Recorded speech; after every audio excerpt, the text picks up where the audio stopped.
At my granddaughter's first-month party, my daughter-in-law leaned in, smiled at me in front of the guests, and whispered that I was nothing but a parasite. She had just served me a plate of salad she prepared herself. I didn't flinch, but something in her eyes felt colder than poison. I spent years holding this family together after my son died, and this is what I get. But what she didn't know is that I already knew what she put in my food. What happens when a mother stops forgiving and starts defending herself? This is not just a family story. This is survival.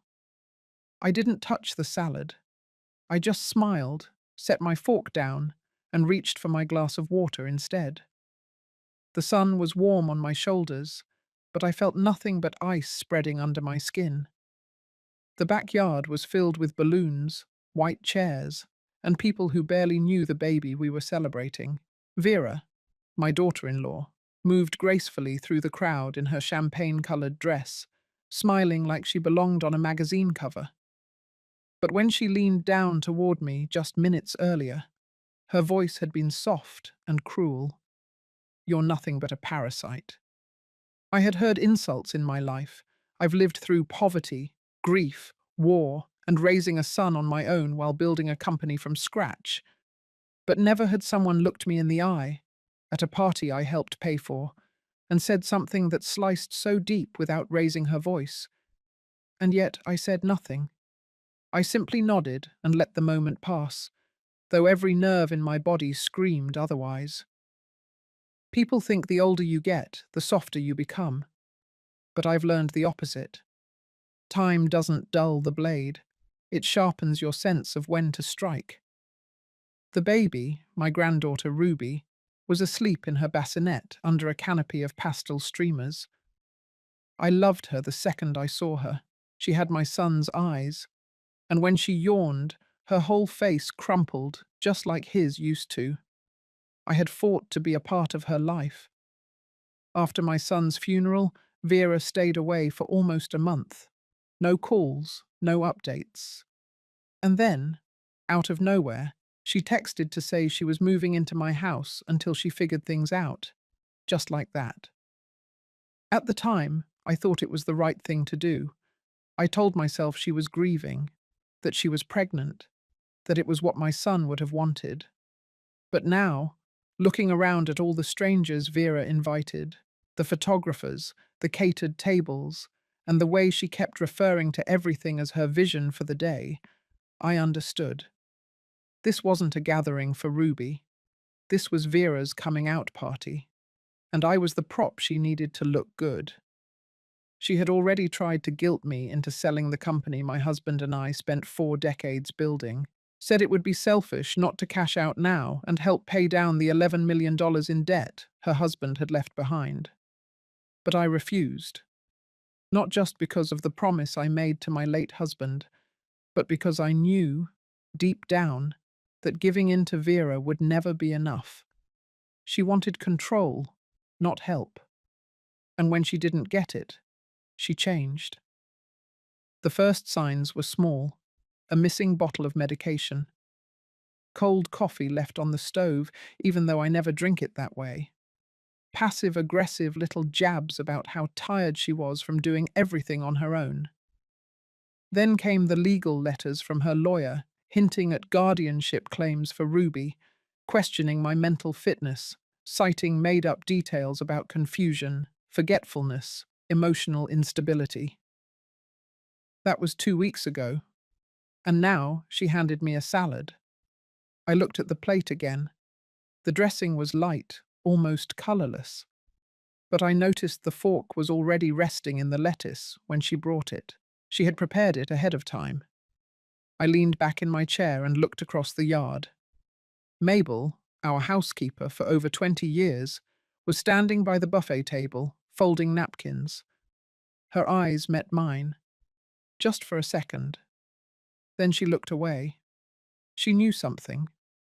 I'd always said Mabel was quiet, but not blind. So I excused myself. Walked past the guests, past the laugh track music Vera had picked out, and into the house. I put the salad plate into a sealed container, marked it with the date. Then I made a call. The rest of the afternoon passed like any other suburban event. Photos, cake, fake compliments. My granddaughter slept through most of it, oblivious to the undercurrents swirling around her. When the sun began to dip, people started to leave. Vera made sure to walk each guest to their car, kiss babies, and flash her perfect smile. No one saw her dig her nails into my wrist earlier that morning when I brought Ruby her blanket. No one heard the things she said when she thought no one was listening. But I had, and I remembered every word. This isn't going to be a slow story. I won't drag you through years of tension or play the helpless victim. That's not who I am. I don't throw glasses or scream in kitchens. I watch. I document. And when it's time, I move. So ask yourself this, while I tell you the rest.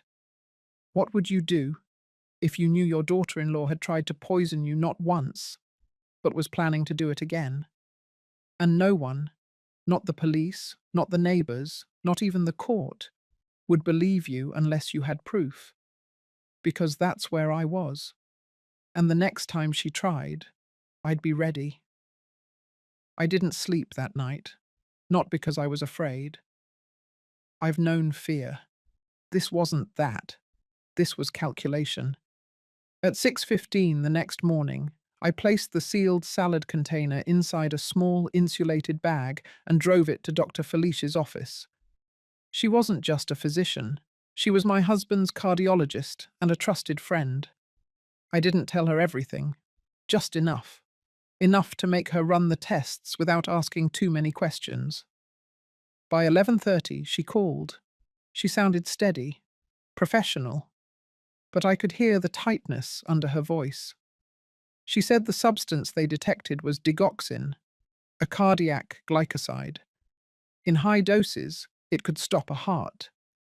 In low, repeated doses, it could induce arrhythmia, fatigue, confusion, even death if no one caught it in time, especially in someone my age. She told me the amount in that salad was not lethal, not yet.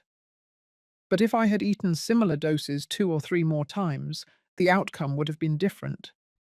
That was all I needed to hear. I didn't cry, I didn't scream, I just stood there in the middle of my kitchen, holding the receiver in one hand, looking out the window at the same garden where Ruby would one day learn to walk.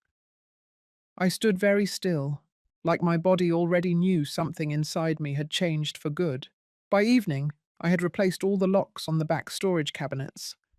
I installed a small safe in my bedroom closet, tucked behind the coats I never wore. Inside, I placed the printed lab report, the flash drive with the call recording, and the name of the contact Felice had recommended at a private lab in Vermont, someone who specialized in medical forensics and private consultations. The next day, I made an appointment. I also paid a man named Doyle, a retired police tech, to install 3 discrete cameras around the kitchen and dining area. He didn't ask what I needed them for. Cash made sure of that. At dinner that night, Vera asked what I'd done all day. Her tone was casual, but her eyes stayed locked on mine too long. I told her I'd gone to the bank and reorganized some paperwork. She tilted her head slightly, like she was trying to read past my face. Then she smiled and told me she'd made tea. Chamomile. Just for me.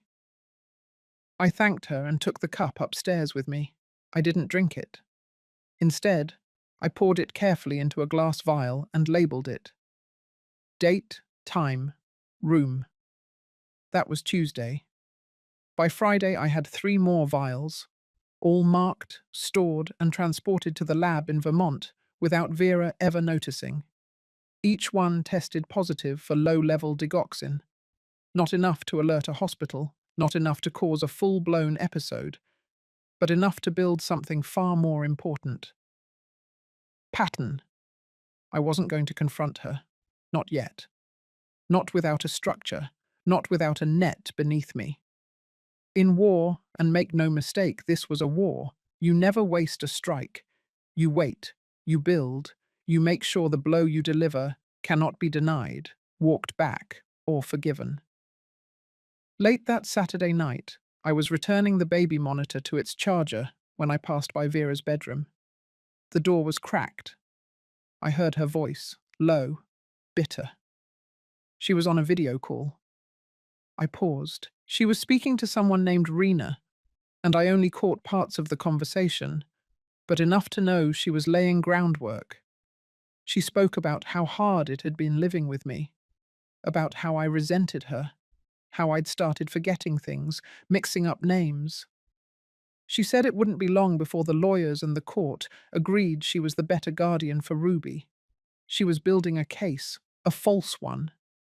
But paper looked real until you burned it. The next morning I cooked breakfast, French toast, bacon, fresh berries. I laid it out while Vera was still upstairs. I waited until she came down in her robe, bleary-eyed but smiling. She told me I didn't have to cook. I said I wanted to. I said I appreciated everything she was doing for Ruby. She looked at me like she didn't trust a single word I'd just said. Good. I needed her to think she had the upper hand. I needed her to keep playing her part, because soon I would ask her to do it again. One more dose, one more act of confidence, and then I would strike. It was Sunday afternoon when I decided it was time to set the final piece in place. The weather was calm, that soft kind of overcast that made everything feel heavier.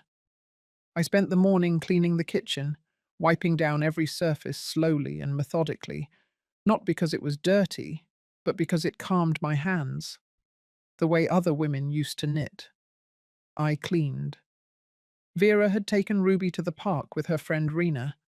I knew they would be gone at least 2 hours, just enough time. I went into the pantry, reached behind the box of steel-cut oats no one touched, and pulled out the camera box. 3 compact recorders, each no bigger than a deck of cards. Fully charged, set to motion, no flashing lights, no sound. One went in the spice cabinet, angled down toward the counter where Vera liked to make tea. The second above the fridge pointed toward the island. The third I installed underneath the upper cabinet, just above the sink. It had a wide lens. It would catch anything she did at the stove, the kettle, the cutting board. Every movement, every flick of her wrist. I tested them all. They were silent, clean, ready. By the time Vera came home, I was reading in the sunroom. She brought Ruby in asleep, cheeks flushed from the wind. I looked up, smiled gently, and said nothing. That evening, I made sure to stay downstairs longer than usual. I folded laundry where she could see me. I asked if she needed help with Ruby's bath. I offered her a slice of pound cake I had baked earlier. She refused all of it, politely, tightly. Around 9:15, she disappeared into the kitchen. I didn't follow.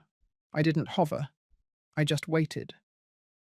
At 9:23, she brought up a mug of tea. She tapped on my door softly. I opened it and thanked her. She said she hoped it would help me sleep. She smiled with her mouth, but not her eyes. I waited until she went back downstairs, before setting the mug gently on the tray table near the window. I didn't touch it. Not this time either. By midnight, the cameras had already uploaded the footage to the backup cloud I had configured with Doyle's help. When I reviewed it the next morning, I saw it all. The unsealed bottle, the pinch between her fingers, the moment she glanced over her shoulder to make sure no one was watching, the small, practiced stir with a spoon, the mug placed precisely on the tray. And then, nothing but calm, like it was the most normal thing in the world. I saved the video. I downloaded 2 copies to flash drives. One I placed in the house safe. The other I mailed to Reggie with a simple note. Do not open unless I instruct you. That afternoon I prepared my own tea, poured it into a travel thermos, drove straight to Felice's clinic. She examined it quietly. Professional, methodical. The next day, she confirmed it. Digoxin again. Slightly higher dose than the last two, still not lethal, still undetectable to an untrained eye. Still something that, if mixed into food or drink 3 or 4 times, would seem like natural decline in an elderly woman, and by the fourth time, likely irreversible. She looked at me carefully across her desk. I told her I had a plan. She didn't ask what it was, but she nodded. 3 hours later, I called Mabel. I asked her to return for the week, told her I needed help with Ruby while I sorted through some legal paperwork. She agreed immediately. Mabel had worked for our family for over 20 years. She wasn't just staff. She was loyal. She had witnessed more than anyone else and said less than anyone I knew. When she arrived, I sat with her in the breakfast nook, handed her a printed photo of Vera standing in the kitchen with the mug. I explained nothing, just looked her in the eyes and asked one question. She inhaled sharply. Her face didn't change, but her eyes darkened. Then she nodded. I asked her to do one thing. That evening, I made sure to be in the living room when Vera brought the baby down for a nap.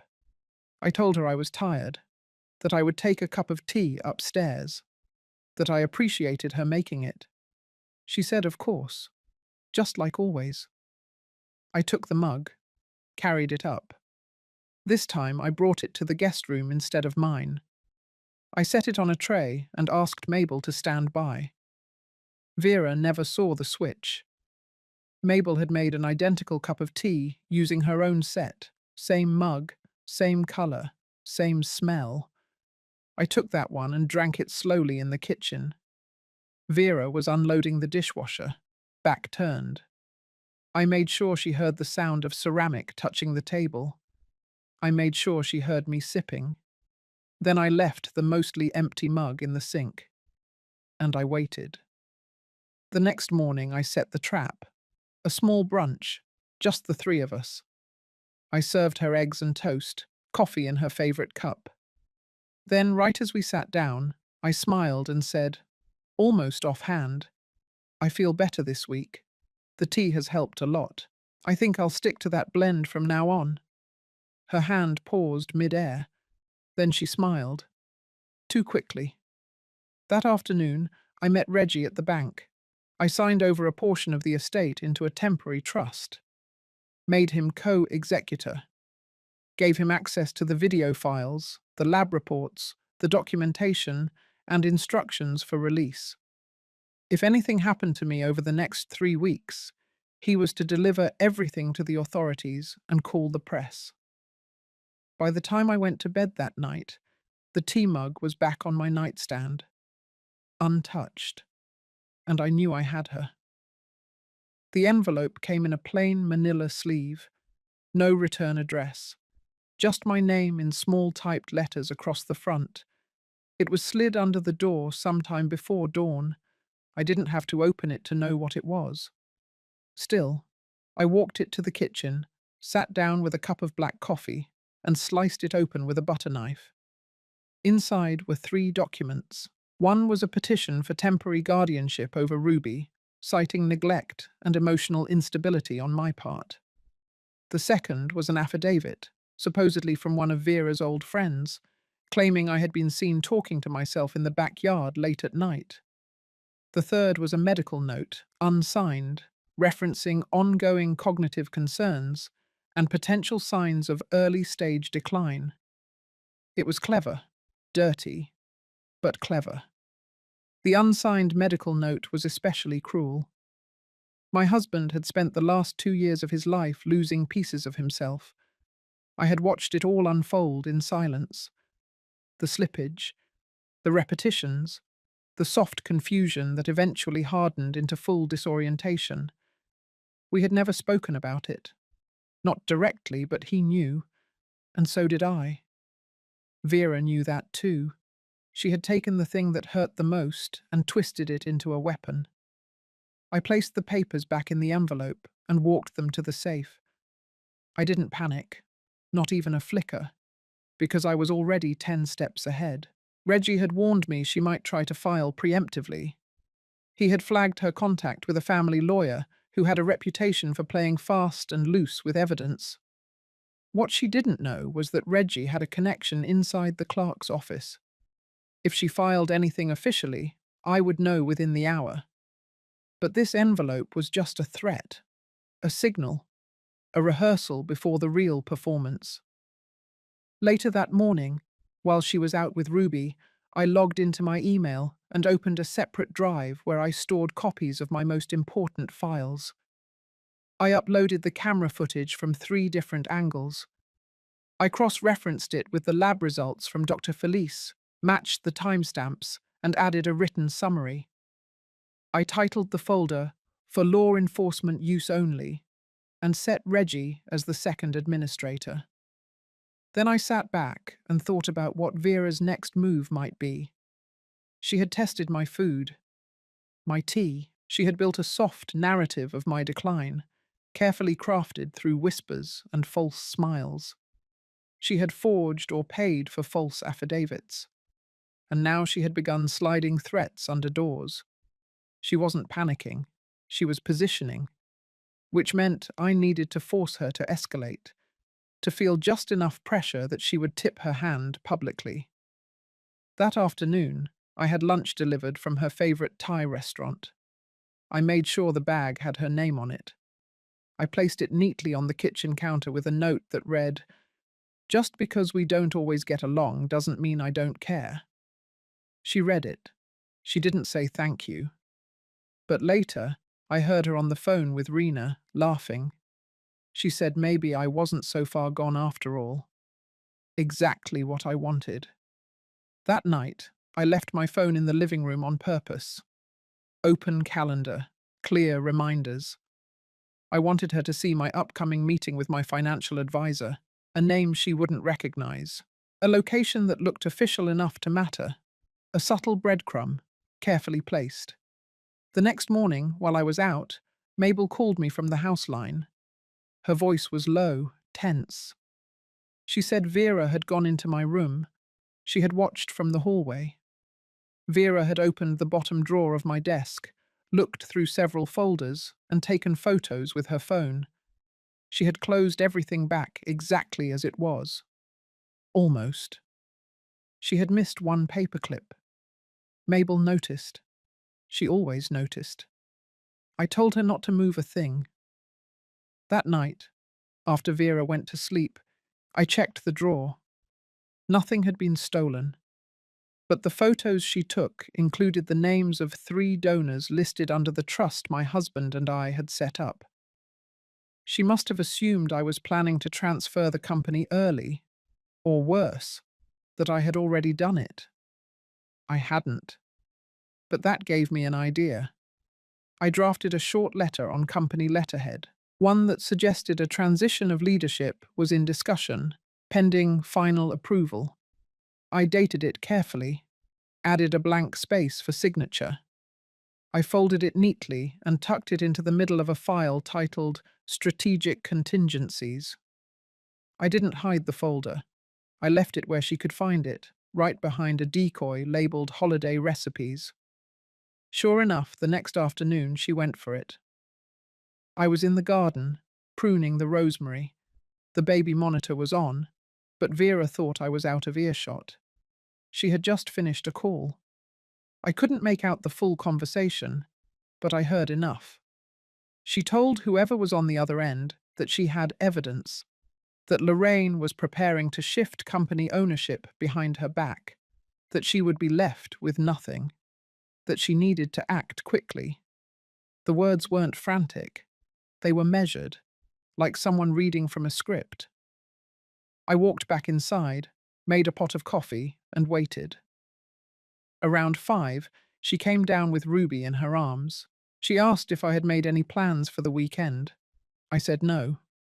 She smiled and said we should have dinner together, just the 2 of us. She said she wanted to make things right. I agreed. That evening, while she bathed Ruby, I pulled the file she had photographed, and replaced the Strategic Contingencies document with an official notarized letter of non-transfer. It stated clearly that the company would not be sold, transferred, or restructured prior to the reading of my final will. I made sure the language was strong, unmistakable. Then I returned it to the drawer. This time, I closed it with an obvious crease, just enough to make her check again. By bedtime, I saw her in the hallway with her phone. She was reading something, scrolling slowly. Her face was unreadable, but her fingers trembled slightly. She knew time was running out, and that meant the next move would be hers, the last mistake, the final dose. I was ready. The last Saturday of the month began like any other. I was up by 6, had my coffee by 6:15, and walked the garden path by 7. Ruby was still asleep upstairs. Vera was in the shower. The air felt colder than usual, but I liked it that way. It helped me think. By the time I came back inside, Mabel was already in the kitchen arranging sliced fruit on a tray. I didn't say much. She didn't need me to. Our rhythm had returned easily, quiet, but steady. That kind of understanding only comes with years. She handed me a sealed envelope and told me it had come in yesterday's mail. No sender, no postmark, just like the last one. Inside was a printed draft of a guardianship petition, more elaborate than the last. This one was addressed to a judge I happened to know personally, someone I had once served on a hospital board with for nearly a decade. I looked at the signature line, still blank. A warning, again, but now bolder. This was no longer a bluff. Vera was preparing to go forward. I returned the papers to my study and opened the folder of hospital records I had requested a week earlier. I had them printed under a confidential third-party name, sent through Reggie's contact. It took some string pulling, but I had them. They were my son's. The official report had always listed his death as alcohol-related trauma from a high-speed collision. What had never sat right with me was the way his body failed so quickly, the way the doctors struggled to explain why his system had reacted the way it did. I remembered his skin tone, the strange grey that didn't match the cause. Felice helped me request a toxicology re-examination. It wasn't a full forensic autopsy, but it gave me a clearer picture.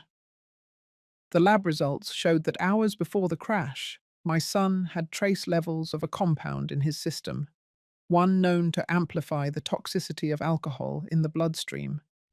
Not lethal on its own, but in combination, deadly.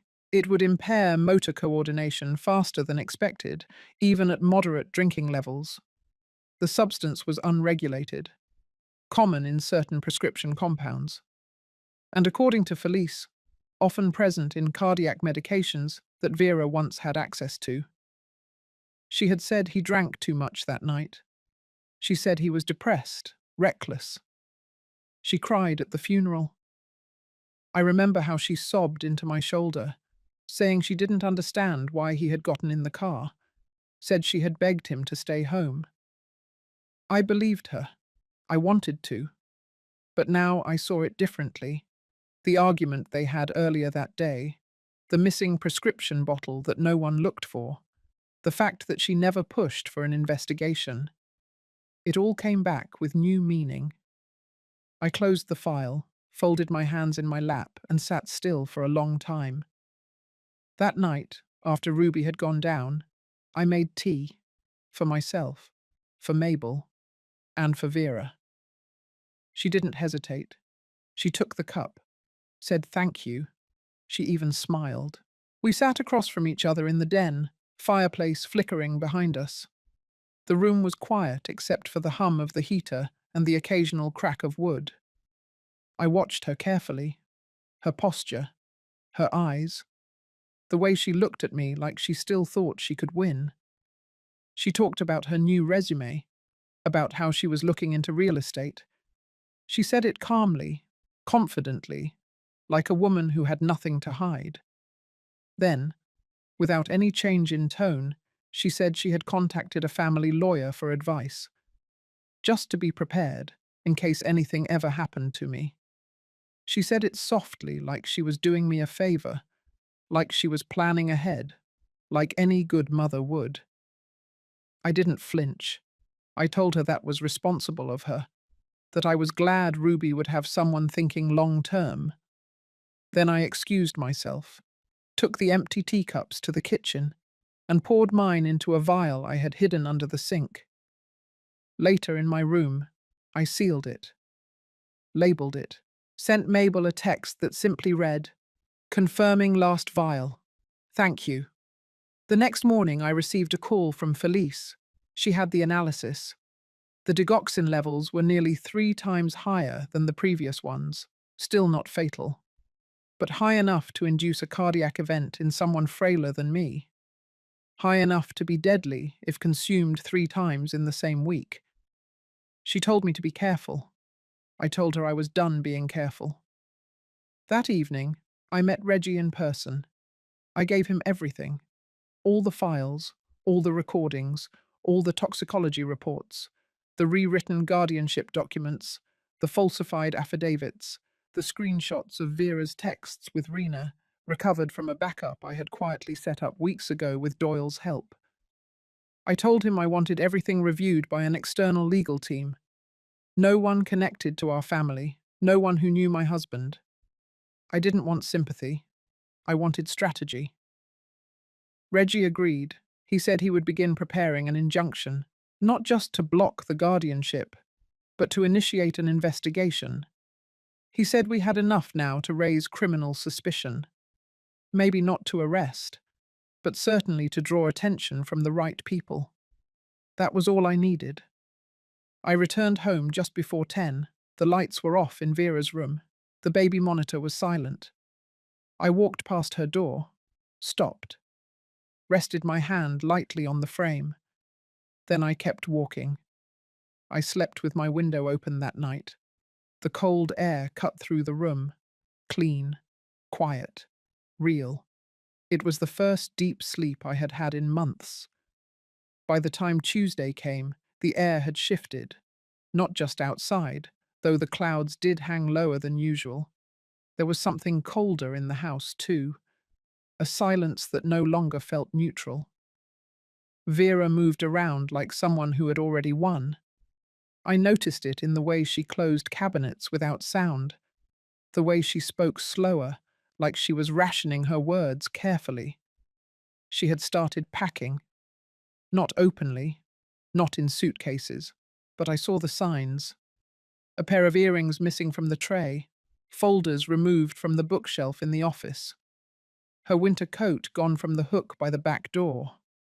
She was planning something, and she thought I didn't know. She even started cooking dinner, 3 nights in a row. On the third evening, she made roasted chicken. The house smelled like rosemary and garlic, but I barely tasted it. Not because I suspected anything. She didn't bother trying again. That part of her plan was over. I think she knew she had pushed it far enough. Now she wanted to clean her tracks, soften the edges. After dinner, she sat across from me at the table. Ruby had already gone down. The dishes were cleared. She brought out a folder, placed it between us, and slid it forward without a word. Inside were pages of typed schedules, feeding times, doctor appointments, milestones. Then came printouts of real estate listings, modest homes in nearby towns. One in particular was circled, 2 bedrooms, fenced yard. Ideal for new families. She said she had been thinking it was time to give me space, that Ruby needed her own room, that she had found a place closer to the preschool she wanted. She spoke with quiet kindness, the kind that stung more than any insult. I nodded. Let her finish. She said she would be taking Ruby with her at the end of the week. Friday, probably. She said it like a casual plan, like a hair appointment, like it wasn't the final move in a long, calculated game. Then she thanked me for everything, for my hospitality, for my patience, for understanding that it was time for the next chapter. I told her she was right. I didn't raise my voice. I didn't challenge a single word. I simply folded the schedule, placed it back in the folder, and said I hoped the house she picked had good light. Ruby liked windows. That night, after she went upstairs, I called Reggie and told him we were moving forward. The next morning, the papers were filed, an emergency petition for injunction, accompanied by a motion to investigate guardianship fraud, elder endangerment, and attempted harm with intent. Everything was in the file. The lab results, the video footage, the intercepted texts, the falsified documents, and most importantly, the timeline. By noon, the clerk had processed it. By 4, Vera received the notice hand-delivered to the front door. She opened it in the living room. I was sitting in my chair by the fireplace, reading the same page of a book I hadn't been able to focus on for days. She stood still for a long time. Then she walked out to the porch, phone in hand, pacing. 10 minutes passed. She came back in, didn't speak. That night, she didn't cook. She didn't come downstairs at all. The next morning, a police cruiser pulled into the driveway just after 10. 2 plainclothes officers stepped out. Calm, professional. They asked for Vera by name. She answered the door herself. They didn't cuff her. They didn't raise their voices. They simply handed her a formal notice of investigation, informed her of her rights, told her she was not under arrest, but advised not to leave the county until the matter was reviewed. She closed the door behind them and leaned against it. When she turned around, her face had changed. Not fear, not sadness. Something colder. Anger without the fuel. Rage already spent. She asked me if I was proud of myself. I didn't respond. I stood, walked past her, and went into the nursery. Ruby was awake, kicking gently in her crib. I picked her up, held her against my chest, and whispered the alphabet softly while her breathing steadied. That evening, Reggie called to confirm the court had approved the protective measures. Vera would be prohibited from relocating Ruby until the hearing. She could not remove the child from the house without written consent. She could not represent herself as sole guardian in any legal or medical capacity. Everything was on record now. No more shadows, no more subtle moves. She didn't come to dinner. She stayed in her room. At midnight, I walked past her door and saw the light on. Her suitcase was open on the bed, clothes half folded, laptop open. I kept walking. In the quiet of my own room, I took out the old music box Victor had given me the year we finalized the patent for our first medical device. I wound it once, just to hear the soft notes.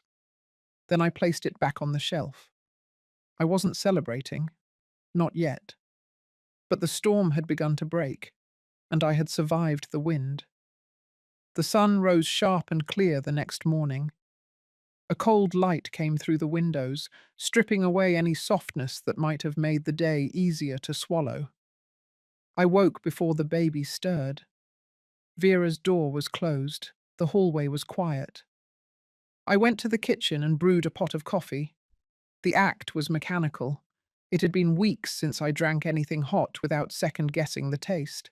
But this morning, I poured it anyway, strong and bitter, and sat at the head of the table. Mabel arrived just before 8. She had the morning paper tucked under one arm and wore the same grey wool coat she had since the year my husband died. She nodded, calm as always, but her eyes flicked toward Vera's empty chair. She didn't ask. She never did. By 10 o'clock, Reggie had arrived. He wore a navy overcoat and carried a leather portfolio pressed tightly under his arm. I led him into the den, where we had arranged the chairs and table the night before. Quiet, clean, with a tray of glasses and a carafe of water placed off to the side. The documents were stacked neatly, labeled, color-coded. Vera came down at 10:37. She wore her best dress, hair pinned back, light makeup. She looked prepared for something she didn't fully understand. Behind her walked two members of the company's advisory board.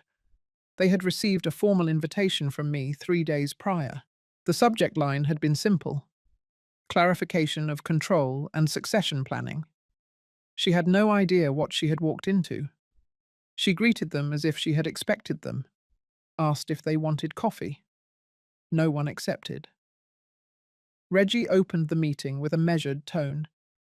He explained that given recent legal activity and concerns over custodial arrangements, the family trust was initiating an internal clarification of authority over Whitmore Medical Holdings. Vera's face tightened at the phrase, internal clarification. She crossed her legs and folded her hands in her lap. I let Reggie speak for the first 10 minutes. Then I stood. I thanked everyone for coming. I explained that my husband's wishes had always been clear, that the company would remain under family stewardship until it was passed into a permanent charitable structure upon my death, that no transfer, sale, or restructuring could occur without both medical and legal clearance verifying my full incapacity. That clause had been notarized years ago. My husband had insisted on it. Then I passed around the most recent lab reports, the footage stills, the handwritten summary. Each attendee reviewed them silently. The room grew still. Vera shifted, said nothing. I turned on the small screen placed at the end of the table. The footage played.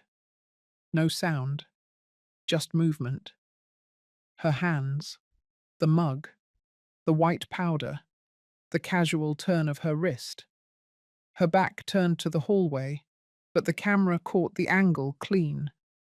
One board member looked away. The next clip showed the second dose. Different day, same behavior. Then the third, and the fourth. When the final clip faded to black, I turned off the screen and sat down. No one spoke for a moment. Reggie cleared his throat and read from the injunction. The details were plain. The guardianship petition Vera had drafted, the false affidavits, the unsigned medical claims, the digital trail traced to her lawyer's office. Vera's voice cracked as she said the word coincidence. She said the footage was misinterpreted, that the powder was a vitamin supplement, that she had always acted in the best interest of the family. She looked at me. Her voice softened. She said I had misunderstood, that grief had made her clumsy, that she had wanted to help, that perhaps she had overstepped, but never with harm in mind. I said nothing. The board members were polite. One excused himself to take a call. Another asked if Ruby was upstairs. Mabel answered yes. She had been listening from the hallway like she always did. She knew when to step in. Reggie handed Vera an envelope. Inside was a signed release form, stating that she would be stepping down from any advisory capacity in relation to the company, that she would make no further claim to guardianship until the court reviewed all evidence, that she would be surrendering temporary custody of Ruby, effective immediately. She refused to sign. So I stood again. I walked to the side table, picked up a second folder and handed it to her. Inside were transcripts of her phone conversations, extracted from backup data, the full conversations with Rena, with her lawyer, with the private investigator she had quietly hired to look into my finances. Her mouth opened, but no sound came out. Then, finally, she sat back and folded the folder closed. She signed. She didn't cry, not in front of us. She didn't plead. There was no apology, just the sound of pen against paper and the quiet snap of the folder being returned to the center of the table. The meeting ended at noon. The board members left quietly. Reggie stayed behind to pack up the documents. Vera went upstairs without a word. I sat by the fireplace again. The same chair, same view. The fire was low, the embers still red. By evening, Vera had packed 2 bags. She left before dark. No goodbye, no promise to return. Just the sound of the door clicking shut, and then nothing at all. The silence after she left was not the kind that lingers painfully.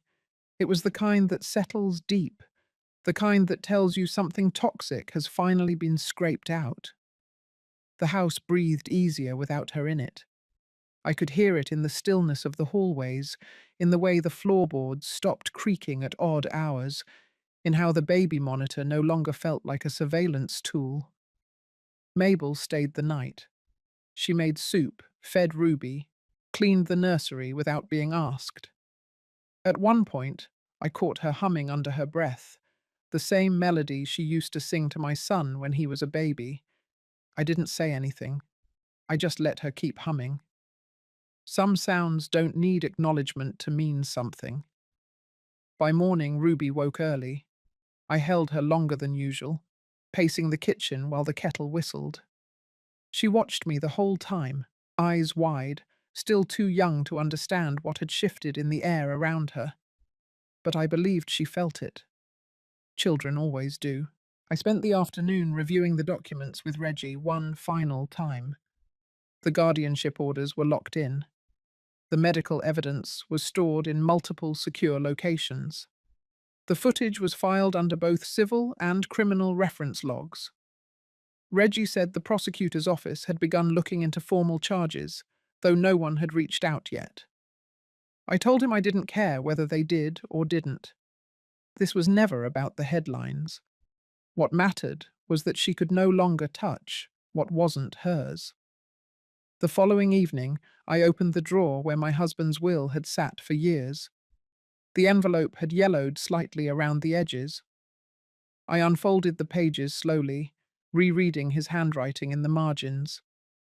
He had written everything with the precision of a man who had built things with his hands.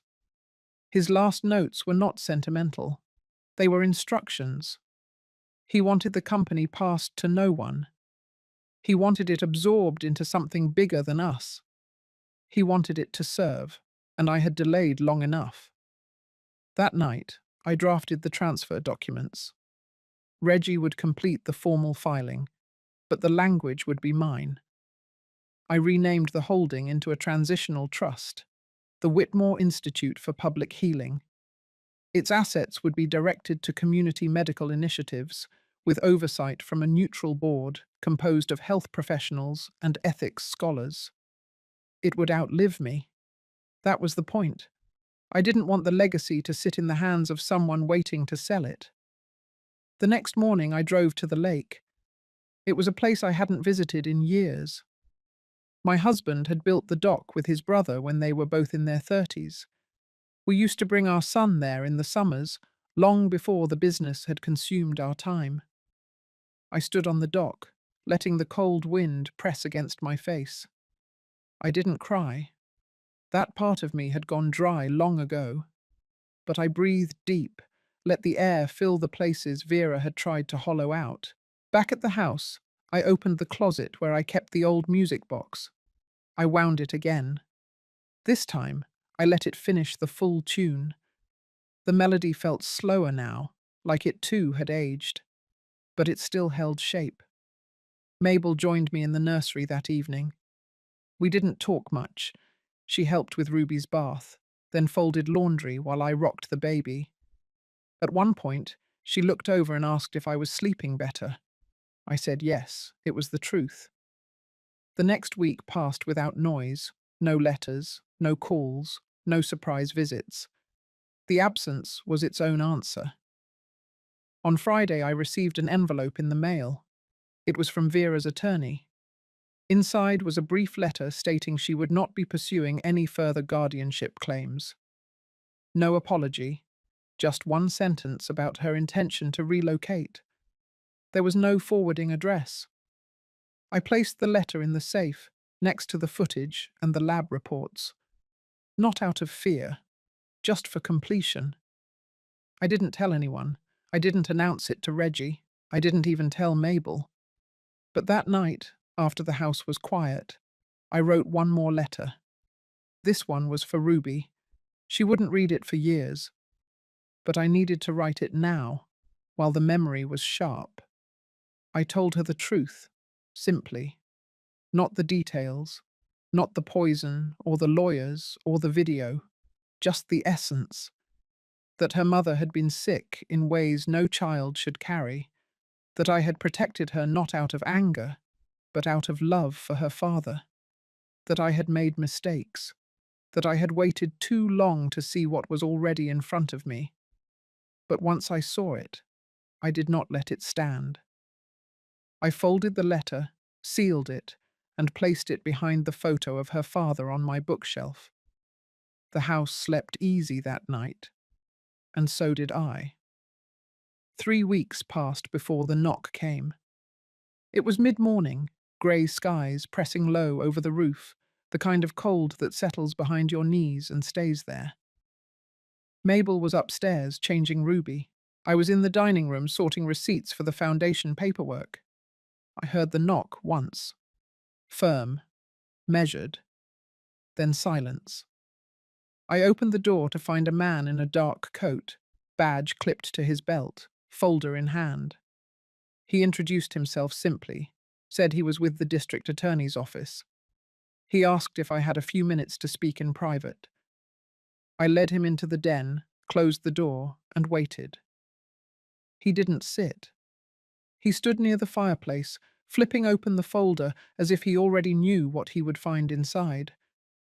He said they had received the packet from Reggie, said they had reviewed the footage, the toxicology reports, the witness statements, the timeline, said they had cross-referenced it with hospital records, including the fatality report from my son's accident. They had questions. He was calm, but direct. He asked about Vera's access to my prescriptions, about her role in the household, about her statements regarding my health. I answered every question. I had rehearsed this moment for weeks in silence. Then he asked about the day my son died, what I remembered, what I knew, what I suspected now. I kept my voice steady. I told him the truth, that I had doubted myself for too long, that grief had clouded my judgment, that I didn't want to believe a woman carrying his child could also carry that kind of intent. He nodded slowly, took notes, said they weren't at the stage of charges yet, that the statute of limitations was complex in cases like this, but the fraud and poisoning allegations were active and ongoing. He said the case was open. When he left, I stood at the window for a long time watching his car disappear down the long driveway. I didn't feel relief, not yet. What I felt was something more still. The quiet knowing that once set in motion, truth doesn't stop rolling forward. Later that evening, Reggie came by with the official confirmation from the court. The Whitmore Institute had been granted full legal transfer. The company name had changed in the registry. The trust was now live. It no longer belonged to me. Not really. But I would oversee it until my last day. He handed me the final binder, heavy with signatures. I opened it slowly. The title page bore both our names. My husband's legacy, now etched into a public service. Reggie asked if I wanted a press announcement. I said no. Let the work speak for itself. The next morning, I walked Ruby to the park. She had started noticing the world in small bursts. Her fingers followed shadows on the pavement. Her eyes lit up when dogs passed. I held her tighter than usual, not out of fear, but because I could finally walk without looking over my shoulder. Back at home, I placed the framed letter from my husband on the mantel. It had lived in my desk drawer for too long. It was time for it to be seen. His words were simple, clear. His faith in me had never wavered, even when mine had. The following week, I received a call from the hospital board. They asked if I would consider returning in an advisory role, part-time. They had heard about the trust. They wanted someone with experience and conviction. I accepted, not for prestige, but for movement. Something had to keep going. I spent afternoons in meetings, mornings with Ruby, and evenings in the garden where the light returned slower but steadier. One Thursday afternoon, a certified letter arrived. From Vera. It wasn't handwritten. It wasn't warm. It was legal. Precise. Her attorney stated that she acknowledged the court's position. She would not contest guardianship or property decisions. She had relocated to another state. No return address provided. At the end of the letter, a line stood alone. She hoped Ruby would one day understand. I folded the page, placed it with the rest. Nothing else needed to be said. The air grew sharper as fall settled in. The trees turned the color of rust and blood. I prepared the house for winter, restocked the pantry, took out the storm windows. Life returned to its smaller rhythms. One evening, I found myself back at the fireplace, music box in hand, Ruby asleep upstairs. I turned the key, let the melody play. For the first time in what felt like years, it didn't sound like memory. It sounded like beginning. The first snow came early that year, light, tentative, brushing across the porch like it was asking for permission to stay. I stood by the window with a cup of warm cider, watching it settle over the lawn, the street, the silence. The season was shifting, not just in weather, but in me. My days had become steady. Mornings were for Ruby, afternoons for my work with the hospital board, and evenings for the foundation. The Whitmore Trust was no longer just an idea. It had started supporting programs for women in crisis, especially mothers who had no support systems after loss. The first shelter it funded had just opened in Lakeford, with 5 families moved in. I sat with those stories at night. They made me feel less alone. But peace is rarely uninterrupted. That Thursday, I was in the garage organizing old donation boxes when the motion light outside flicked on. It was too early for Reggie, too late for a delivery. I walked to the side door and opened it slowly. Vera was standing in the driveway. She wore a long black coat, unzipped. Her hair was tied back tight, face pale, eyes unreadable. Her arms hung at her sides like they had no purpose. I didn't speak. I waited. She took a slow step forward and stopped. Then another. She didn't ask to come inside. She just looked at me like someone who hadn't spoken out loud in weeks. When she finally did, her voice cracked. She said she knew I probably hated her, that maybe she even deserved it. She said she had nothing left. She had no fight, no direction. She wasn't there to explain or ask. She said she wanted to see Ruby. The words landed like stones. I didn't respond right away. I looked at her, not with rage, not with pity, but with something else. Tired understanding, not forgiveness, not yet, but the recognition of someone who had been emptied by life and still crawled back to the place they had broken. I told her Ruby was at daycare, that she was healthy, that she laughed when the wind hit her cheeks, and she loved peanut butter too much for her own good. Vera nodded once. Her eyes stayed fixed on the garage floor. She asked if she could sit down. I pointed to the bench by the fence. We sat there, the two of us, in the cold. She didn't make excuses. She didn't ask for sympathy. She just said she was sorry, not for what had happened to me, but for who she had become. She said that after the hearing, after the trust became public, after the quiet whisper of her name in legal circles, she had lost every piece of her old life. She said she tried to rebuild, couldn't. She was working night shifts in a care facility 3 towns over. No one knew her there. Then she asked something I hadn't expected. She asked if she could help. Not with money, not with work, but quietly, behind the scenes, sorting mail for the trust, or packing hygiene kits for the shelter. Anything. She said she didn't want her daughter to grow up thinking her mother disappeared. I didn't say yes, but I didn't say no either. Instead, I told her to come back next week. Same day, same time. If she still felt the same, we would talk. She stood, nodded again, and walked back to the car. I watched until the taillights disappeared.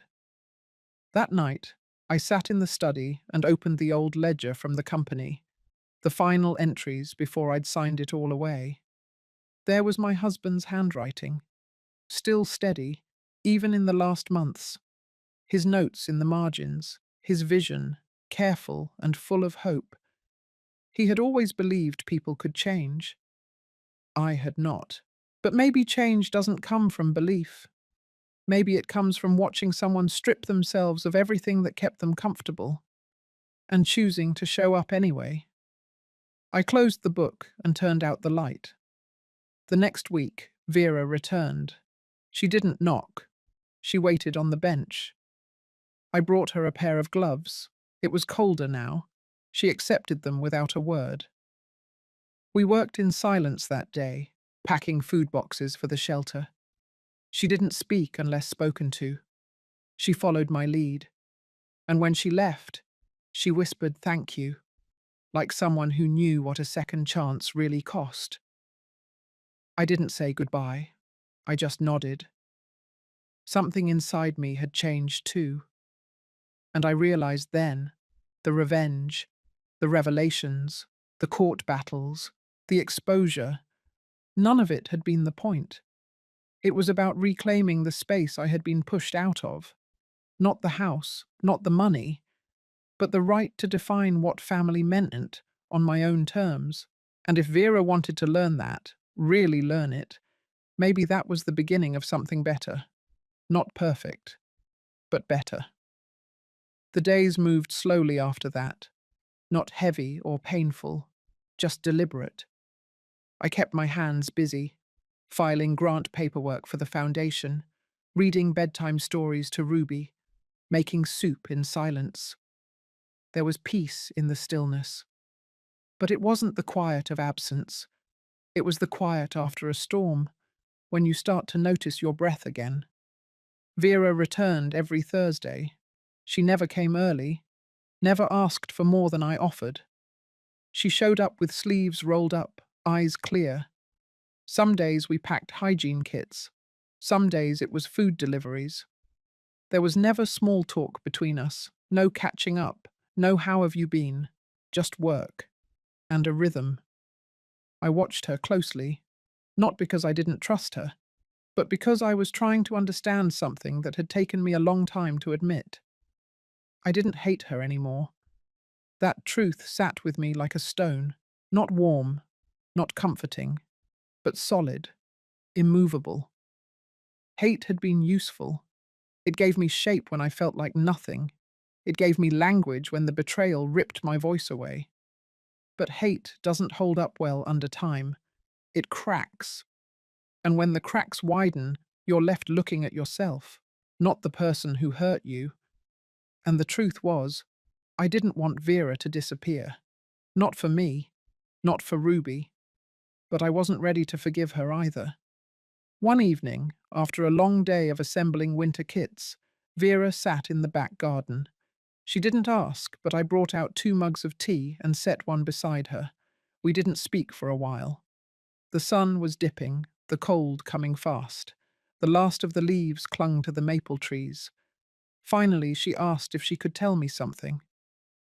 I let her speak. She said she had gone back to the house a few weeks after the trial, just to see it. Not to reclaim it, but to understand what she had destroyed. She said the porch had a loose step now. The yard was overgrown. But the strangest part was the silence. She said it had always been loud before, filled with footsteps and voices and arguments and music.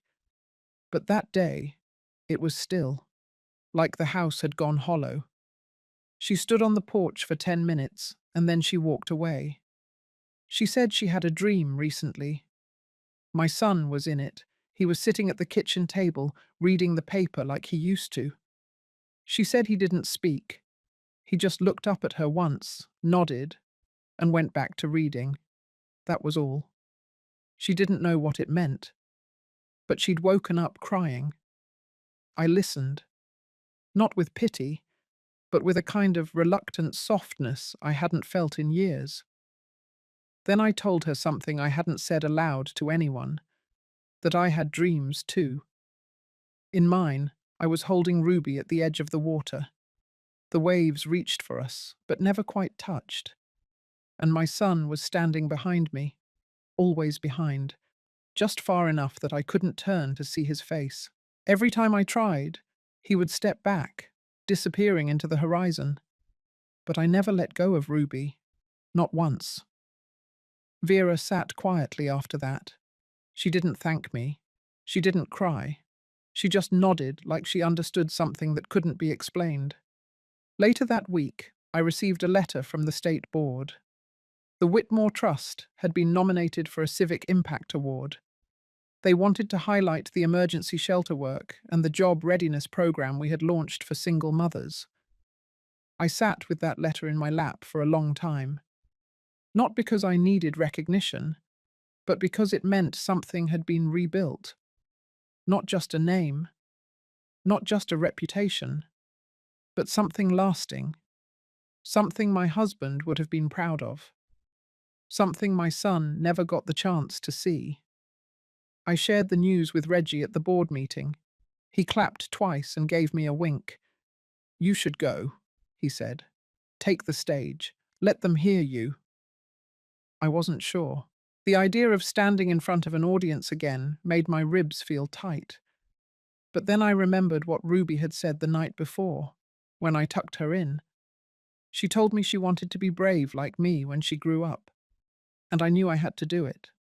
Not for the trust, not even for the mothers we served, but for the little girl who would one day ask where she came from and who fought to make sure she could stand proud in any room she walked into. I confirmed attendance the next morning. The ceremony would be held in early March, and I knew somehow that it would not just be an ending, but a beginning. The night of the awards ceremony arrived with a quiet kind of weight, not nerves, not dread, just awareness of time, of legacy, of everything that had led to that moment. I stood behind the curtain of the Municipal Hall's auditorium, my hands folded, listening to the speaker on stage describe the impact the Whitmore Trust had made in the last 18 months. Numbers rolled off her tongue. Families housed, mothers employed, emergency funds distributed. All accurate, all real. But none of it captured the nights I had stayed up with Ruby coughing in her sleep, or the way Vera's hands shook the first time she helped a mother into transitional housing. None of it captured the silence that used to live in me. Then my name was called. The applause was polite, respectful. I walked onto the stage slowly, deliberately, feeling the eyes of the room settle on me. I didn't look for Vera. I didn't need to. I stood at the podium and waited until the room quieted. And then I spoke. I didn't read from the card they had given me. I didn't talk about program goals or fiscal year outcomes. I talked about what it meant to survive betrayal, what it meant to rebuild, not just an organization, but a life, a self. I talked about grief that doesn't ask permission and love that chooses to stay, even when it hurts. I said the most radical thing a woman can do after being discarded is to remain standing. I said I was still here, and I wasn't going anywhere. The room went still, not heavy, not somber, just still, like a breath held at the edge of something sacred. When I stepped down from the podium, a few people stood, then a few more, until most of the room was on their feet. I didn't smile. I didn't cry. I just nodded once and walked back behind the curtain. Vera met me there. She didn't say anything, just placed a small folded envelope into my hand and stepped back. Later, in the quiet of my car, I opened it. Inside was a photo, not a new one, an old one, a picture of my son, arms around Vera's shoulders, both of them laughing at something off camera. Ruby wasn't born yet. I remembered that trip. It was up at Big Bear. Cold morning, hot coffee, the smell of pine. On the back of the photo, in Vera's careful handwriting, it said, "I know what I took. I am trying to give back what I can." I sat there for a long time, the envelope in my lap, until Ruby stirred in the back seat.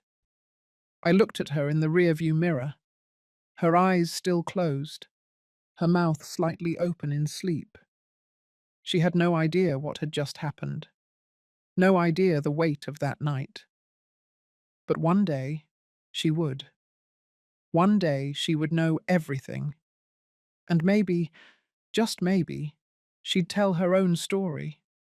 Not with bitterness, not with shame, but with the calm, unshakable voice of someone who came from women who survived. I drove home slow that night. The city lights blurred past me. I didn't feel victorious. I didn't feel vindicated. I just felt real, for the first time in a long time. And in the quiet of that moment, I promised myself something, that whatever years I had left, they would be mine, not in hiding, not in bitterness, but in full color, alive, awake, and unafraid. If this story found something inside you, something tender, something raw, something unspoken, then maybe it's because you've been there too, or know someone who has. These stories are not just mine. They belong to all the women who stayed silent for too long. If you felt seen, heard, or simply moved, let me know. And if you're still holding your own pain in quiet corners, I hope you find your way out of the dark, one step, one breath, one choice at a time. You deserve that. You always did.